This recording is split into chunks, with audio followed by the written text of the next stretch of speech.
अब हम लोग देखेंगे इसमें प्रेजेंट परफेक्ट कंटिन्यूअस। देखिए प्रेजेंट परफेक्ट कंटिन्यूअस में हम लोग देखेंगे कि देखिए इसमें दो तीन चीज़ है, बस इसको याद रखना है, बाकी वही है।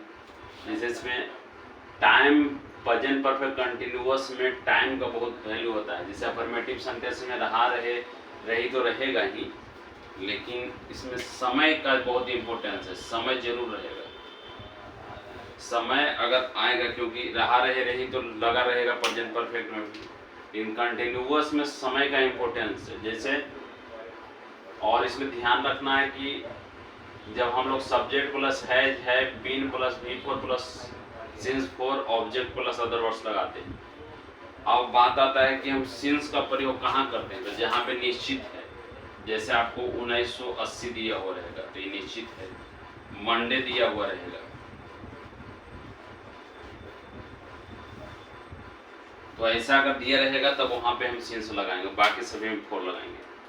देखिए निगेटिव में रहेगा सब्जेक्ट प्लस है जे नॉट, तब बीन लगाना है। इस बात को भी याद रखना। जैसे मैं सुबह से काम नहीं कर रहा हूँ तो I have not been before plus since तब लगाएंगे।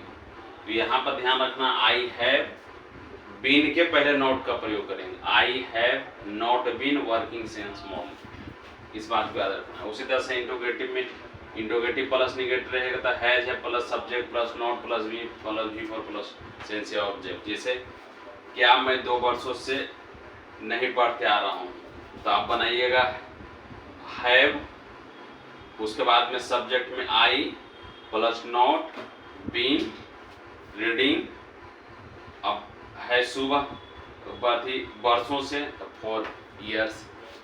उसी तरह से इसमें देखिए है दिया हुआ कि अगर डब्ल्यू एच पर रहेगा तो हाय का प्रयोग करेंगे हम लोग। जैसे मैं क्यों 2 वर्षों से पढ़ते आ रहा हूँ, देखिए I plus have plus I not been reading for 2 year. तो इस तरह से बस याद रखा कि नॉट बीन के पहले हम लोग लगाएंगे, हैज बीन हैव बीन ऐसा प्रयोग करेंगे तो नॉट को है बीन के पहले लगाना है, बाकी आपका वैसे ही रहेगा। बस याद रखना जहाँ निश्चित रहेगा सिंस का प्रयोग, जैसे 1980 रहेगा, मंडे रहेगा, ऐसा रहेगा तो सिंस का प्रयोग करें, बाकी सभी के साथ फोर। बस यही है कंटिन्यूअस में समय का इम्पोर्टेंस है। वह 2 वर्षों से पढ़ते आ रहा है, कहीं भी वाक्य जो है कंटिन्यू रहेगा तो ऐसे चीज में हम लोग प्रयोग करेंगे प्रेजेंट परफेक्ट कंटिन्यू। तो present indefinite, present perfect, present perfect, present perfect continuous, 4 को आपको बता दिए।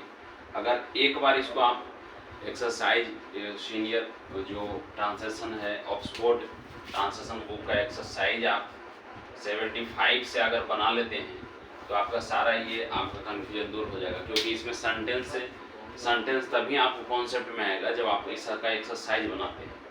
क्योंकि ये उसी तरह से जिस तरह से फिजिक्स में न्यूमेरिकल आप नहीं बनाते हैं तो आप वो कॉन्सेप्ट क्लियर नहीं होगा, उसी तरह से इसमें ज़रूरी है कि आप अपने आप को वैसा चीज़ कीजिए, ठीक है, तो तब समझ में आपको आएगा। क्योंकि लोग सोचते हैं कि हमको टेंस कमांड है, लेकिन टेंस जब कमांड रहेगा तो 30% आप इंग्लिश समझने, इंग्लिश लिखने, अंडरस्टैंडिंग आपको आ जाएगा।